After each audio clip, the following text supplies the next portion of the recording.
Three, two, one. And we are go Monday morning, and this is the first. Well, not really the first. I think it's about my fourth.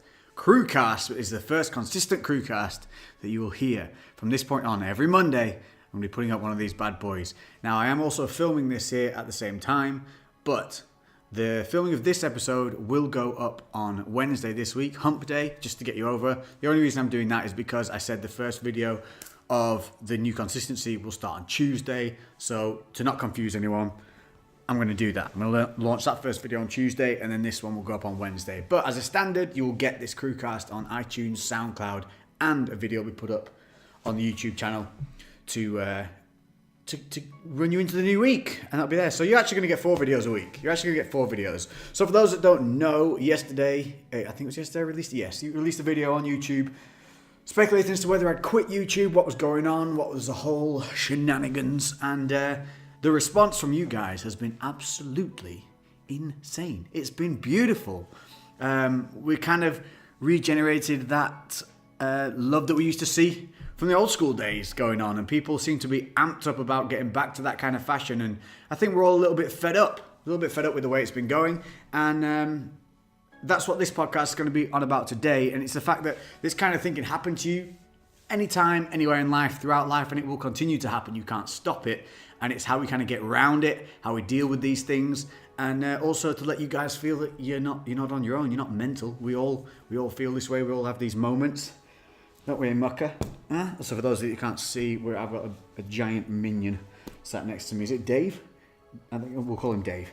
So Dave's going to be with me as well today. But in the future podcasts, I will try and get people involved. So whenever I'm traveling or some of the guys come over and stay, obviously we've got Body Power Weekend coming up soon. That we will not be at Body Power as a team, but what we will be doing is we will be at a pop-up store in Birmingham, and that will be a fun time. So you'll still be able to come and see us on the Body Power Weekend. At the same time, we'll just be in a different place. But it means I'll be surrounded by people coming over from America. Some of the boys will be here. Hopefully, we'll have a lot of the crew, and I'll be able to sit us all down and maybe do another one of those group podcasts that we first started out. The first episode was really cool, and we all sat down together and did that. You like that? So I'll endeavour to do these as and when we can. But today, let's talk about it. Let's kick into it. So why did I come about with the video that you saw yesterday about being pissed off with YouTube, how it was just this kind of automaton of robotic style, dehumanized people there at the moment, and that's kind of how I feel. That's how I feel. I'm not going to bullshit about it. I feel they've given a human face to their brand now, but there's still no real care for content creators in terms of relating to the human being behind the channel.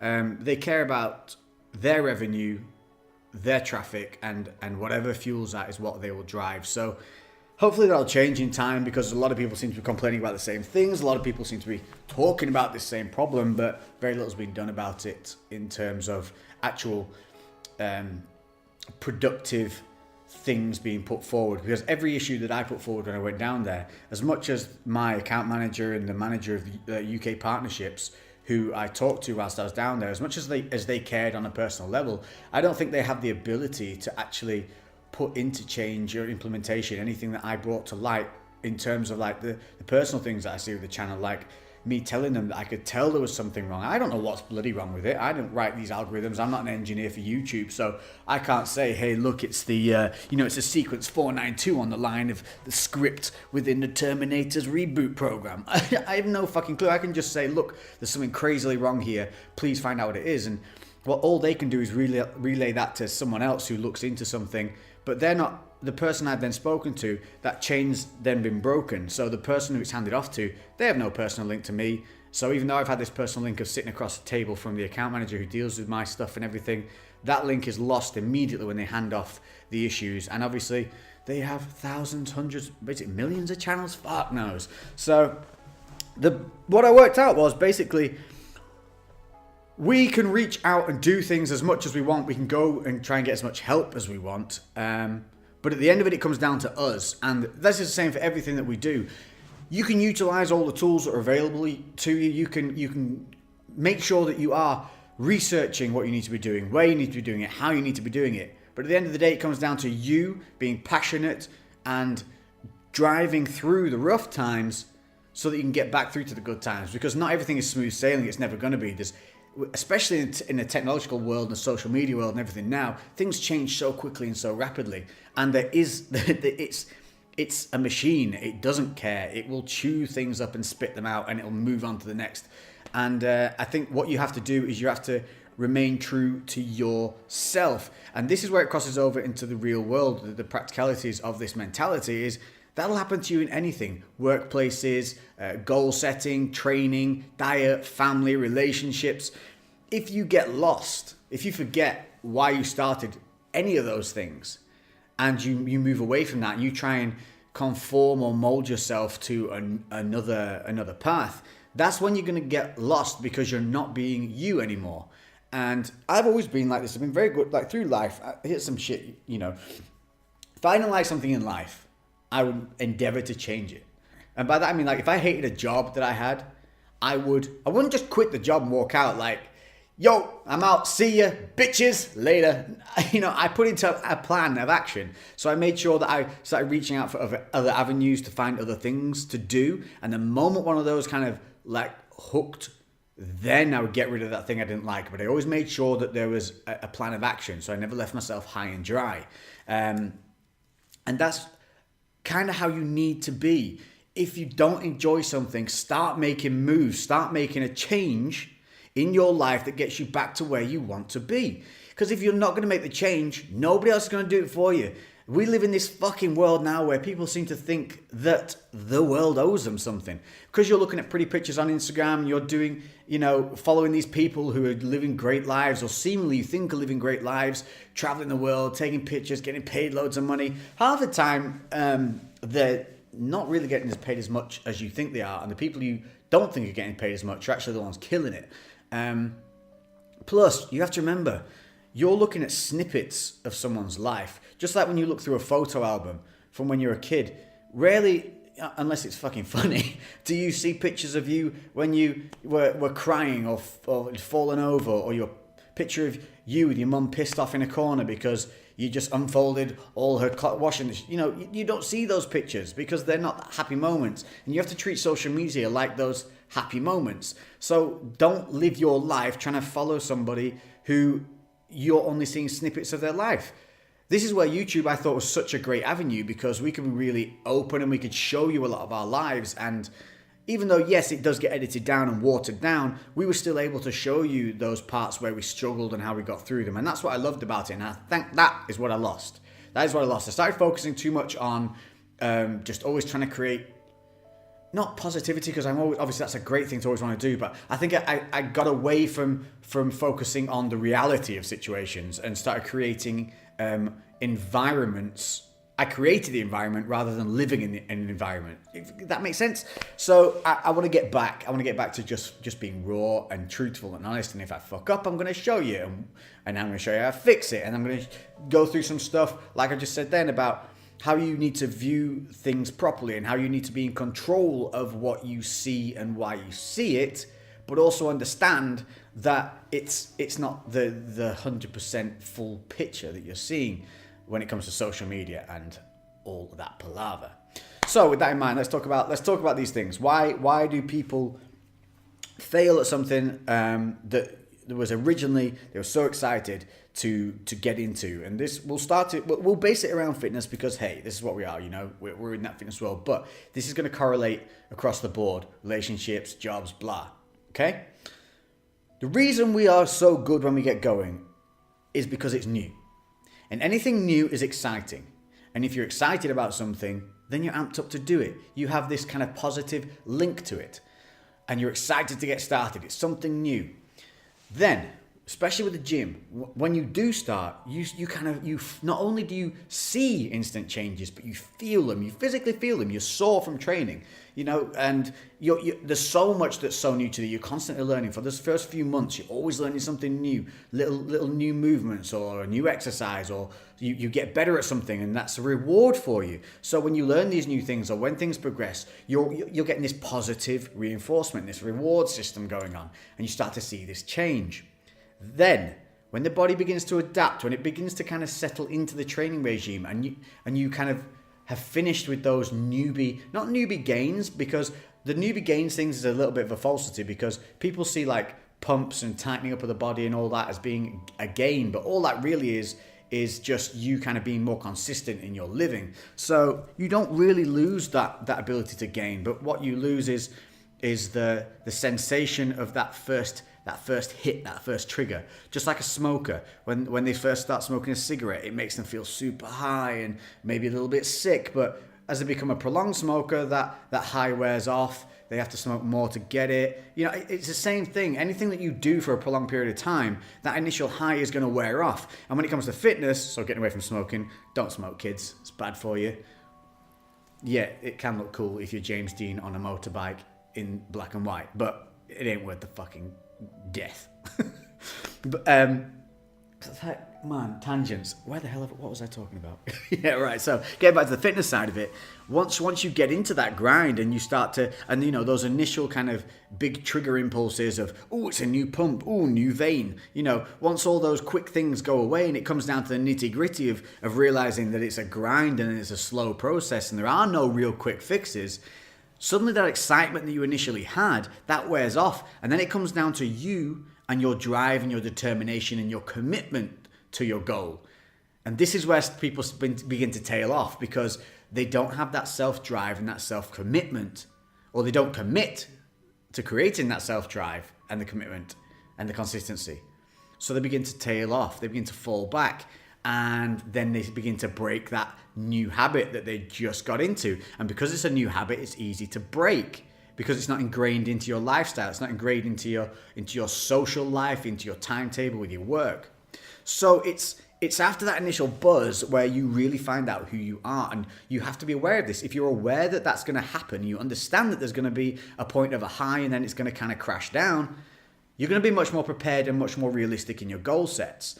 And goal sets are going to be one of the big things. If you just started lifting, you started on a new training regime or a new job or a new passion or whatever, be realistic in the way you set your goals. Too many people, say I want to be a TV presenter. I wanted to be a TV presenter.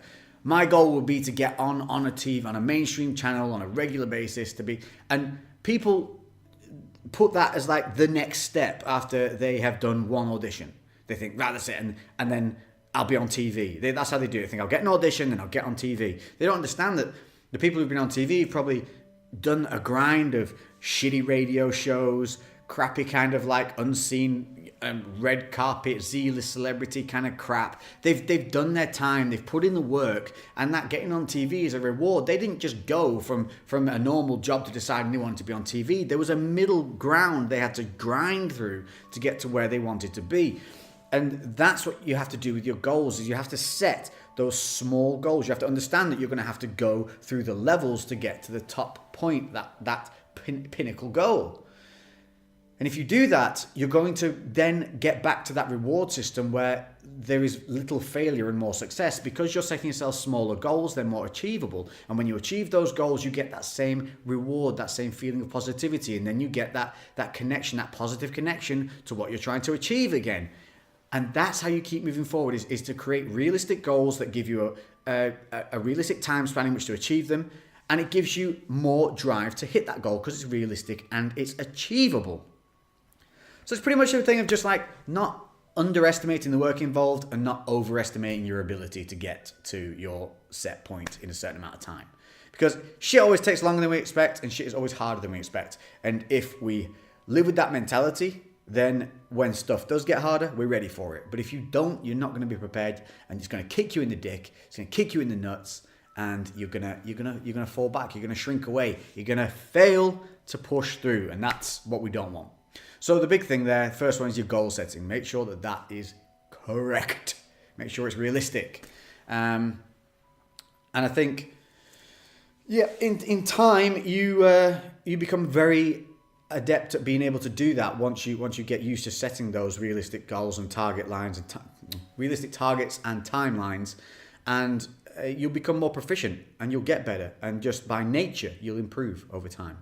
So that's what I want to say, is the world doesn't owe you shit. You got to work for it. You owe nothing. Stop looking at at single flash pictures of people's lives and think that that encompasses everything about their being, because it doesn't. Like I said in the video before, a lot of you guys might not know that it can take like 2 or 3 days to edit up a simple vlog video. A lot of people might think, I think they live under the impression that because of people like Casey Neistat and people like that who are doing daily vlogs, that a vlog, you know, you film it during the day, you edit it that night, and it's done, and you move on to the next one. That's not the case. Like people like Casey are a bit of a kind of an anomaly. His work ethic is insane, and you know, he's also very proficient at what he does because it's his style, and he's not trying to be anyone else. He was being him. So and you can see that he has that kind of OCD organization. And if you don't have that, like I do not have that. Fuck no, I'm not organized in the slightest. I mean, I only just started using my iPhone diary this year. Like, as one of my resolutions for 2018 was to start putting stuff, writing it down and making sure I commit to it, because I have a real bad habit of saying yes to everything and then I run out of time to do anything. Standard behavior. And a lot of us are like this. So it's living within your own limitations and just aiming to get better. And when you find a weakness, when you see a weakness, here's another way of addressing things in life in general. You're not going to be great at everything. Nobody is. Nobody. Even the smartest, most athletic motherfucker in the world has a weakness. He has weaknesses. You know, they might not be apparent. They might never show them to you. But trust me, they're there. They have their own struggles and they have their own things going on. So if you understand that we're going to have these points where we falter, you can see them as a positive. So once you find a weakness and you see it, what you need to not think is, I'm shit, I'm crap, look how bad I am at that. What you need to think is, shit, look at what I've realized, I suck at this. And if I improve that by any amount above what it's already at now, then I'm going to be better overall. So it's a positive that you spot a weakness, because once you see that weakness, you can then implement change. And if you do even slightly change that weakness and make it a little bit better, then you're going to improve overall and it's going to be a success. So finding a weakness is great, because to get a positive result from a slight change is easy. But whereas to create change for something you're already good at is going to be harder, because you know there's less kind of wiggle room for that improvement, because you're already kind of good, you're already at that top end, if that makes sense.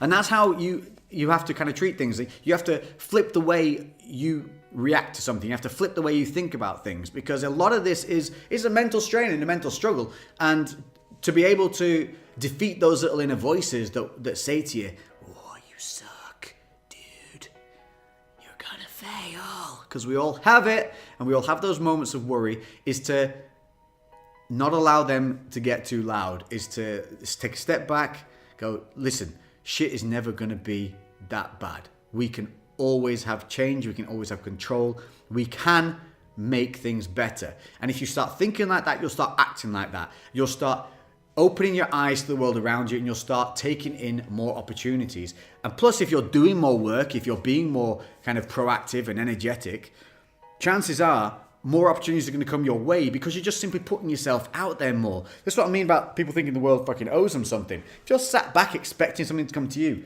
nothing's coming to you, because nobody knows you're there. Because you're not putting yourself anywhere. You're not putting things out there. You're not working. You're not hustling.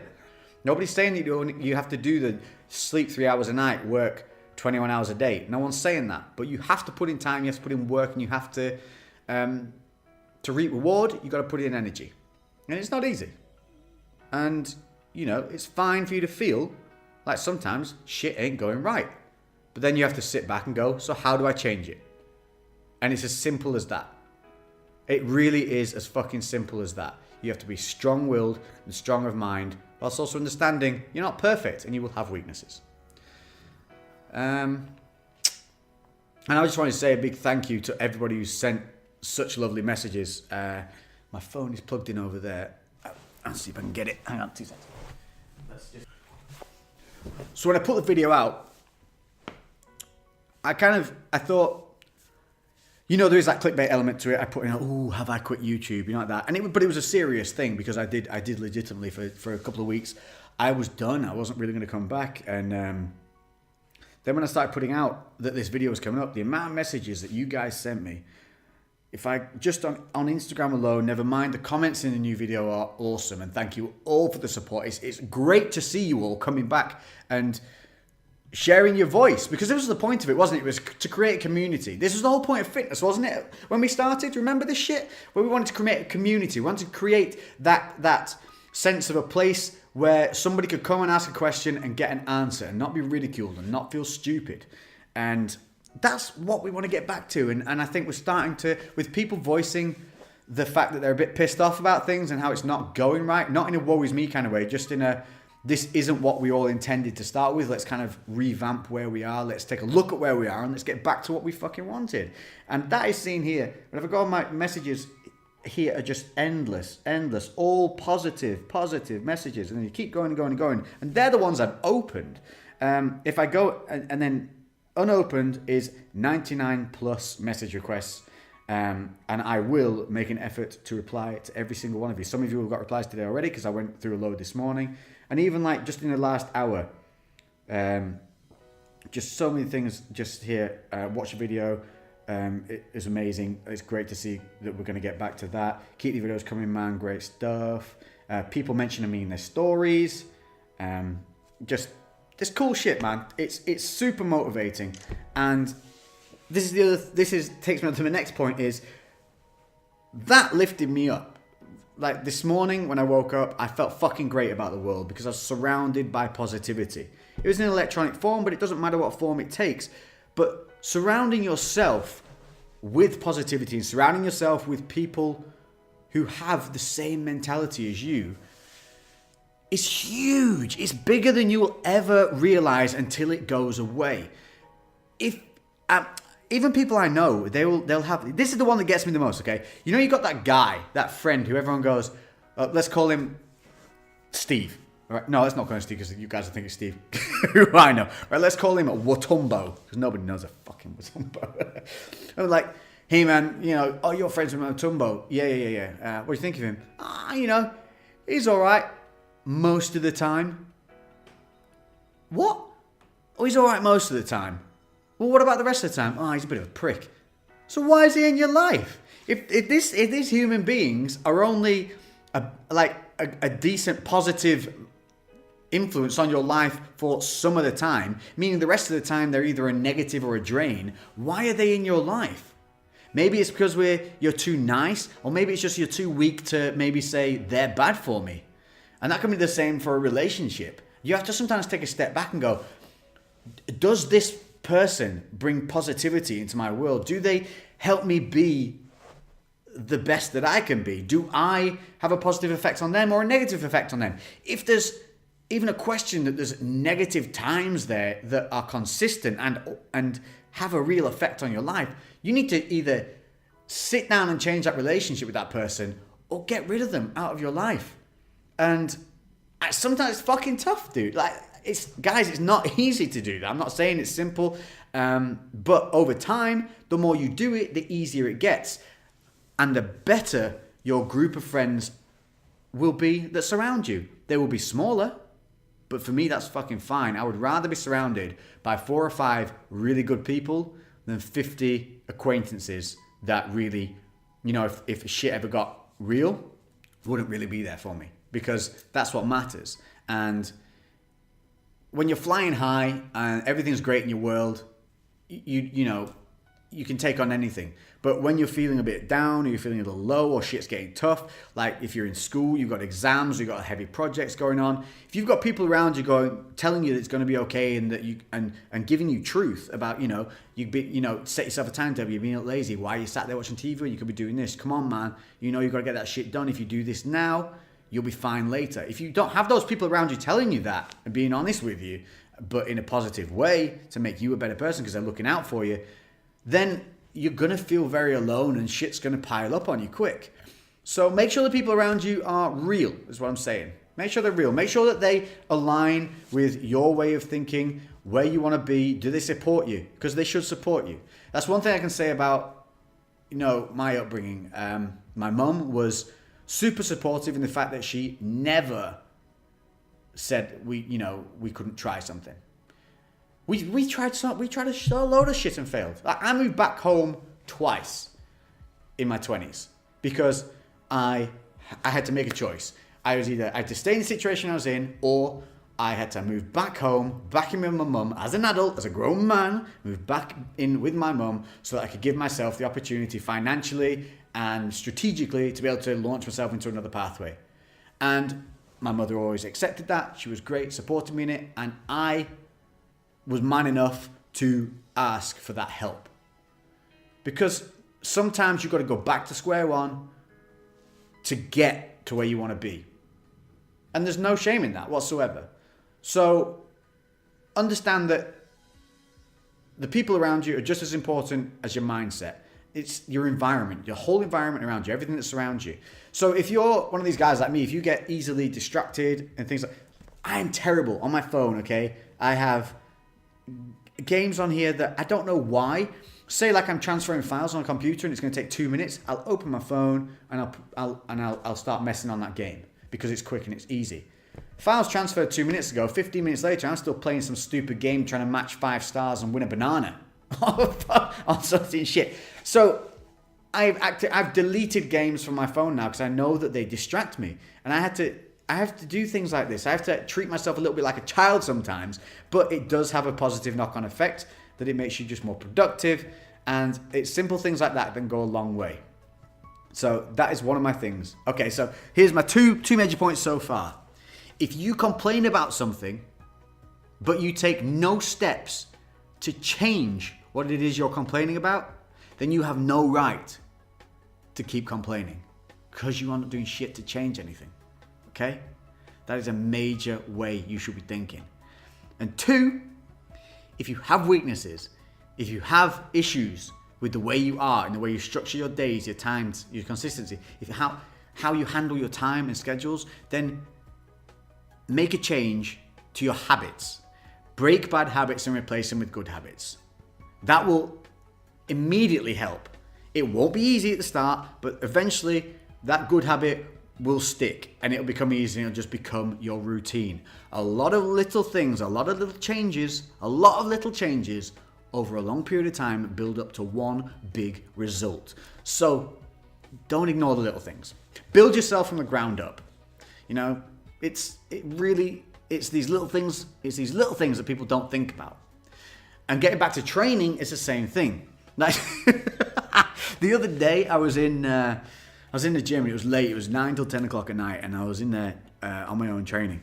And like I only had a limited amount of time, so I was kind of head down and on my way. And don't get me wrong, like I don't judge people in the gym. I don't. They don't affect me. I'm in there doing my shit. They're in there doing their shit. But I look around, I pay attention to what's going on, and there were 6 young guys in there, 6, all working out together but not together. So they're all doing different shit. One's doing biceps, one's doing shoulders, one's doing back, but they're all using dumbbells and they're all in the same little area. And in synchronized, I don't know, what would you call it? Synchronized stupidity? Stupidity is a bit harsh, but they were all doing a different exercise all at the same time, and every single one of them was doing it wrong.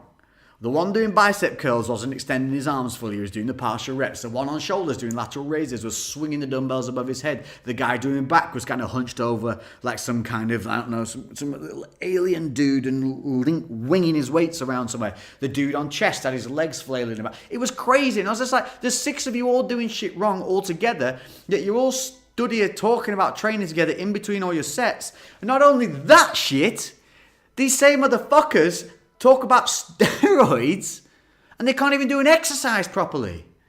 And this is what pisses me off with where we're at in this bullshit at the moment. It's like there's this nonsense that everybody in the world's on fucking steroids because they've got a set of abs. It's just ridiculous. I met a kid in the gym the other day. He was a boxer. Great looking shape, very athletic, lean, quite thin, by no means big at all. Wouldn't think he was like a bodybuilder by any stretch. You'd just think he was a fit, like lean, athletic kid. So the first thing that he said to me was, literally one of the first things out of his mouth is, I've never done steroids or anything like that, because he started talking about weightlifting. And I had to stop him and say, that's so sad. He went, what? It almost taking offense. I was like, no, not you. The fact that you have to feel that you have to say that to me because some idiot has said that to you because you look better than them. And that's clearly what happened, is that somebody had accused him of it because the kid had abs and was in shape. So And this is this fucking shortcut mentality that people have at the moment. And this is what you have to steer away from. Anyone that talks like that around you, leave them. Don't argue with them. Don't fact that it's like trying to play chess with a pigeon, talking to someone like that. They're going to knock the pieces over on the board, shit all over it, and fly off back to their little group like they won some shit. It's just ridiculous. Not everybody's on fucking drugs, people. Some people have just been training a long time, very well, and very consistently. And you can do exactly the same thing. Now, you're not going to be Mr. Olympia. You're probably not even going to be a Mr. Olympia physique because they all do drugs. We know that. But that's the niche part of the world. It's not the everyman. Just believe me in that. I don't know. It pisses me off. It annoys me. Like right now, I have what's here? So I've been doing acupuncture recently. And on my shoulder, I got acupuncture needles put in all through this front delt here. You can't see this if you're just listening, but on my front delt, I had 4 needles put in my front delt because I tweaked my left shoulder ironically doing instructional lateral raises for you guys for a video that you haven't seen yet that will be coming your... Oh, no, you might have seen it. No, you haven't seen it. It's a shoulder video, how to build bigger, rounder shoulders. And I was holding the dumbbell out, showing where a lateral raise should finish, like how the elbow should be higher than the hand, exactly to stop what I saw that kid doing the other day in the gym. And I'd been working out for effectively 5 hours because we filmed a lot of videos in one day and I was just tired and my shoulder popped as I was just holding this dumbbell out. Fuck, it hurt. So we addressed that. There's like a tendon that runs in between the 2 heads of your front muscle. So we put the needles in there and instantly when this one went in towards the lower part of the shoulder, all the others you can't really feel. If you've not had acupuncture before, you don't feel the needles going in. They're so fine. They're like hair fine. They're super, super fine. And they literally tap them in with their fingers and you don't feel them going in until they go into a part of the muscle where it's super tight. Then what happens is the body instantly reacts to the foreign object going into that muscle. So where it's already tight and there's tension, when the needle goes into it, what happens is, I think, is the muscle reacts by tightening even harder around that needle before they relax off. And you feel that instantly when it goes in. And when the person doing the acupuncture sees it or feels it, then they know they're kind of in that spot where they need to be working. And they can actually then manipulate the needle. It's called needling. The needles have like a spring head on the top of them. So they can kind of do star motions with the top of the needle. And even though the top of it's moving a lot because it's like a spring head, the actual base of the needle that's stuck in you is only moving very, very small amounts. And then you literally can tell them when they say, like, almost like a nerve firing off, they say, when you feel it, let me know. And when you get that kind of like, oh yeah, there, that's where they leave the needle. Because then what it does is it signals to the body to get blood and nutrients and everything to that area, because it creates literally a physical signal for the body to react to. And instantly when it went in the shoulder, it instantly I got that nerve impulse. So she didn't even have to manipulate it, and it swelled up like pretty much straight after. She put compression on it afterwards, and the swelling went down pretty much within like a minute of being compressed. But then the next day, I woke up with this bruise on the front of my delt. And my point being for this is, now I lift weights and do look like a bodybuilder, and I can guarantee people who are watching this or seen pictures recently or anything like that, first thing that jumps into their fucking head is, oh, nothing to do with maybe someone punched him in the shoulder or anything like that. They will have immediately thought that's an injection site, like bruising or whatever. And that pisses me off.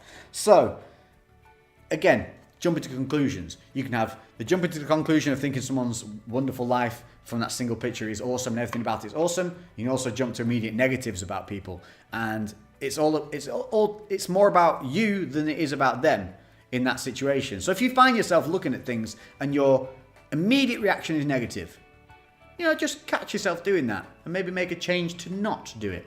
I literally made a New Year's resolution this year to not be as bitchy when I see something. So immediately when I see something, I now try and look at the positive side of something. So rather than looking at something and going, well, they deserve that, what a tool, I kind of go, that sucks, man, that he had to be in that situation. He felt he needs to be in that situation, and that's what's happened.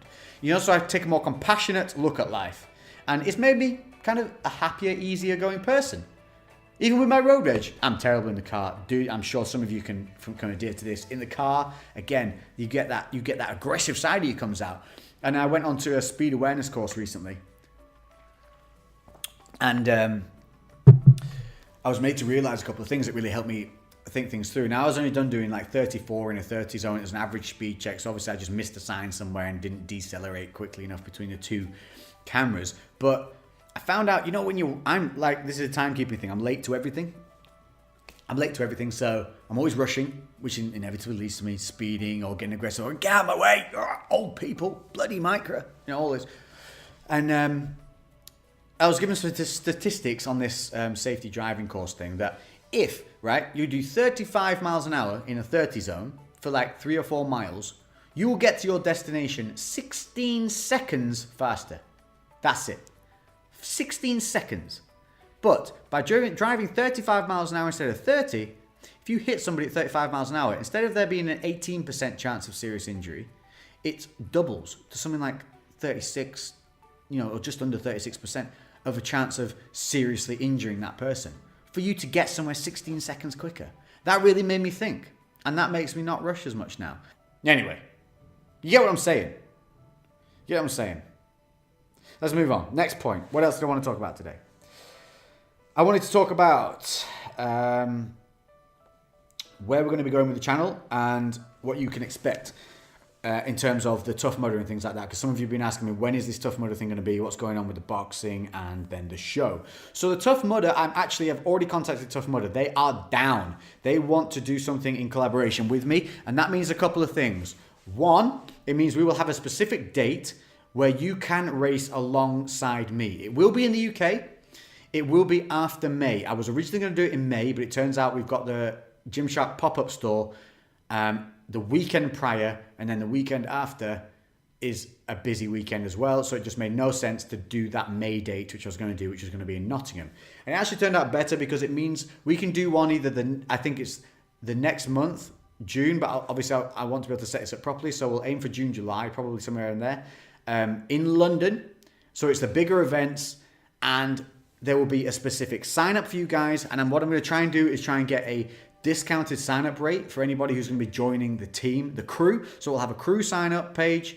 And then I want everybody to, I think what we'll do is create a cumulative, either a GoFundMe or a charity style page. So yeah, the idea is going to be that we're going to have this sign up, and I want everyone to be raising money for a cause. We will decide on a group cause together. We'll put it out to a vote. So we'll put up kind of some top ideas for what we want to raise money for. And then you guys can all vote on it, and that will be what we do. Or maybe we can even split it between a couple of different charities. But the whole goal of it is to give each and every one of us something to aim for, a date to aim for, where not only are we going to be doing something that's going to put some love into the world, bring some happiness to some people in the world, it also gives us a chance to come together in a huge moment of like teamwork and positivity and battle through something side by side, making friends, talking, having fun. And I will make it the best day that I can make it for you guys. I will aim to have us set up in we're going to get our own custom area. What I'm going to try and do is try and get us our own tent. The whole day is going to be filmed, so you guys will be able to feature in the film that I'll put together, that Tough Mudder will put together. Plus, I put this up to Gymshark about maybe doing some unique one-off t-shirts or something like that each of you guys can get for joining in and coming along and putting in the effort, putting in the time. Plus, obviously, alongside this, as I said, I've got the new method of training series that's going up, which is going to be the strength training on the compound work, how I'm going from kind of shit to not so shit. And I'm going to be creating downloadable content for you guys. But what I also want to do is I want to implement this Tough Mudder training into that kind of structure. So I'm going to show you how, alongside doing the weights and getting stronger and getting better at the deadlift and the compounds and all that kind of stuff, is how to get fit for this kind of mental marathon style. Now, the one we're going to do, I think it's 5-mile run or something. Is it 7 kilometers or something? I want to do one where everybody will be able to do it no matter what, but will still represent a challenge for us. I think I'm going to do the one that has 13 obstacles, something like that, like an obstacle every half mile, something like that. Maybe. Yeah. Anyway, we're doing the middle one. There's like an easier Tough Mudder, a middle one, and then a holy shit. We'll do the middle one. And it's not about the time on the day. It's not about who gets there the fastest at the end. It's about doing something together as a team with other people, all with the same goal, just to enjoy the day, have fun, but overcome literal and mental obstacles. So, I hate fucking running. Hate it. Always have. Always have.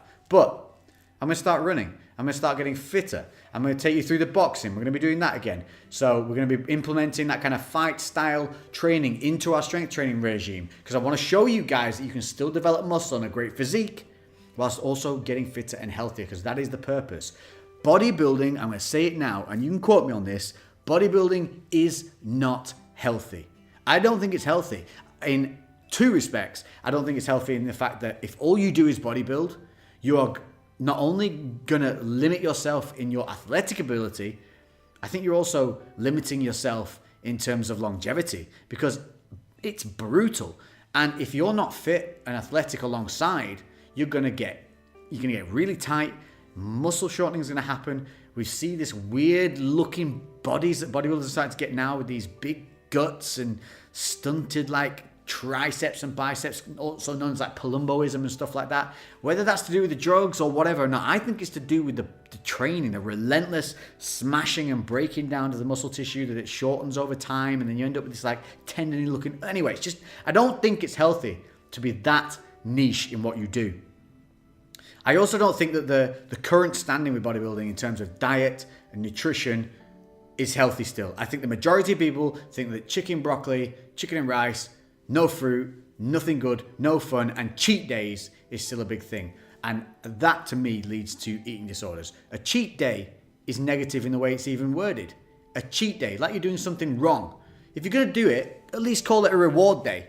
You've earned it. You know what I mean? Kind of thing. But the nonsense of the fact that you have to eat all week to then have this day of gluttony, it's going from one extreme to the other, and that's not balance. And everything you need in life is about balance. And that's what I want you to take from this new kind of training and lifestyle that I'm going to be showing you. I want you to have that balance of, if your mates come to you at the weekend and go, I want to go mountain biking this weekend, you have the capability to go, fuck yeah, I'm in. I am down with that, because you'll be able to pedal a fucking bike uphill, because you'll be fit and you'll be athletic, but you'll still be able to look good. And moving into the boxing side of it, that'll be one where I'd love it if some of you guys come and support me.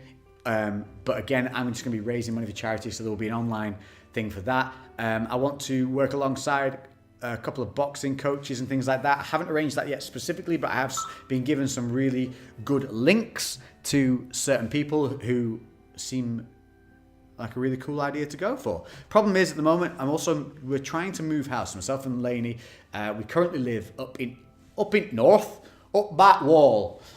And so we're trying to move a little bit further south, so we can be closer to everyone and everything that kind of goes on in our world, because obviously London is like the hub for a lot of things, but obviously we've got Gymshark down in Birmingham and a lot of our friends are down that way. So we're trying to move a little bit further south, and obviously I think there's probably going to end up happening midway through all the shenanigans that I got going on. So we'll see how we deal with that, but in the meantime we'll try and set up a boxing coach up here. And what I want to do is take some of the kind of the specific training. I'm going to have a strength trainer and a boxing trainer. Now, one of the guys I'll be using for the strength coaching side of things is a guy you might already follow. I think he's called Fitness IQ or something on Instagram. We met in LA when I was out there before, and he is down to help me kind of create a customized training regime in terms of getting stronger and better at the compound movements. And so I will be able to relay that into my own training, which I will then share with you guys, and you can adapt it to yourselves. Then alongside that, obviously I want to have a guy who specializes in the fight style of training.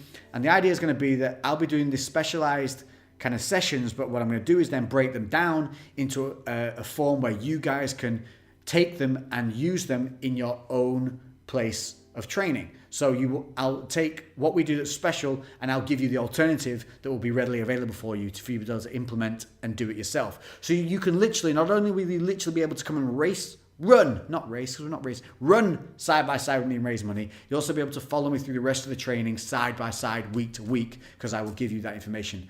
And from there, after all that, so that's going to be up until kind of like probably August-ish, beginning of September, that's the point then when I will then sign up to do a staged show, as in a bodybuilding competition. But I will be doing physique. I will not be doing the old school bodybuilding in small pants, even though I do own a lovely rare, red, shiny pair of Bugly smudges. Bugly? Budgie smugglers.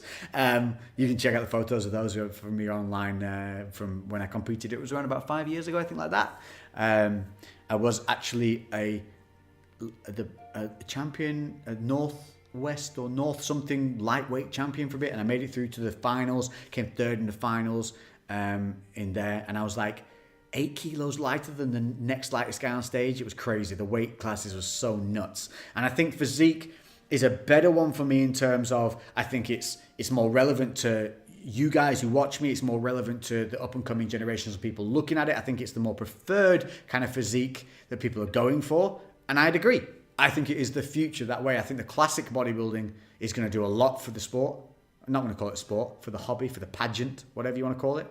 I don't like the way bodybuilding is going. I think it's going off the rails. Bad physiques. I think physique's the way forward. That taper, that look, and it's something that a lot of you guys I think attain to look like anyway. So then I can take you through the diet and how I will go to that.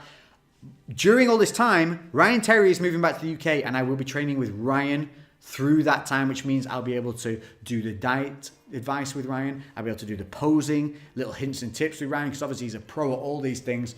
Diet-wise, he pretty much, I think he has these things scripted, but I'll take you through all the macro breakdowns, how I'll be changing everything week to week, where I'll be starting, how it'll be structured, how we implement the cardio, yada, all of that good stuff. Complete transparency. Ain't hiding shit. Because, like I said, it's not a goddamn sport, it's a pageant. You don't need to hide anything.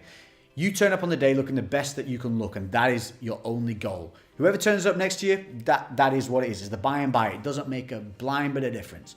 And plus, it's freaking subjective. You know, you stand yourself up as sort of what, 5 old dudes in front of the table, judging who's the prettiest, what they want to see the most. It doesn't really fucking matter. Would I like to place and do well? Of course I would. Does it really matter? Nah. It's just about the journey.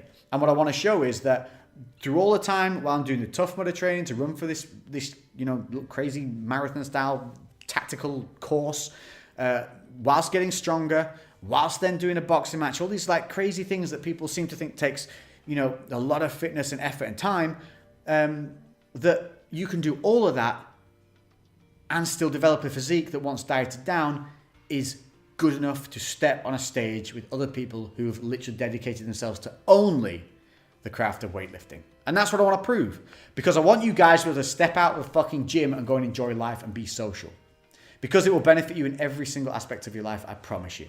I really, really do.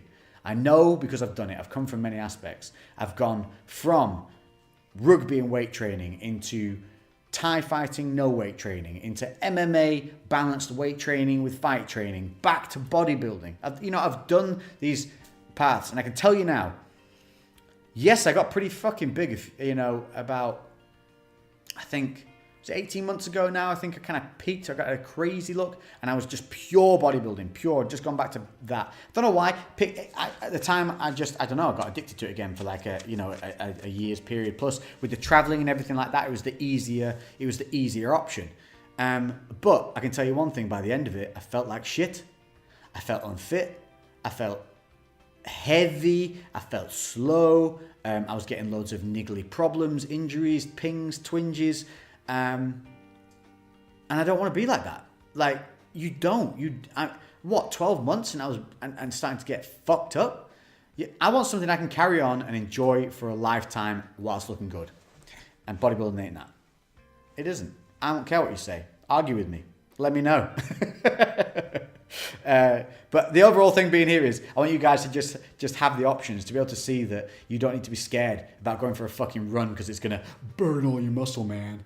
It's just such bollocks. And we're gonna blast through a lot of those myths as well through time. We're gonna crush all those things that hold a lot of you back, because I've been doing this for 6 years, like I said, in the social media game and the fitness, and for a long time. And I thought people knew about macros and diet and things like that, and I realize now we are still a minority, and there's still many, many, many of you that don't know this and are following the wrong path. So we'll go through why you don't need to be eating 6 meals a day, why you can run and it won't burn muscle, and I'll give you some simple little things to be able to think about it very easily and understand why that's the case.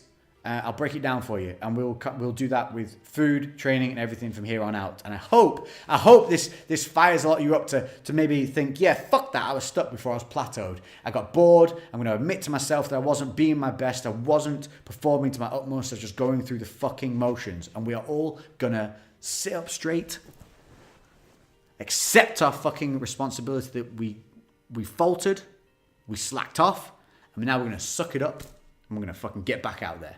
We're going to be the best that we can be, and that's all I want you guys to do alongside me. That's all I want, and that'll make me fucking proud. You guys already make me proud. The pictures and things that you guys have sent through after saying, dude, look, this was me when I first started watching you. Look at me now. You've inspired me to do this and that and the other. It's not an ego boost for me. It's literally a fucking boost in here, in my heart. It makes me feel fucking good that I've helped benefit someone else's life in a real positive way.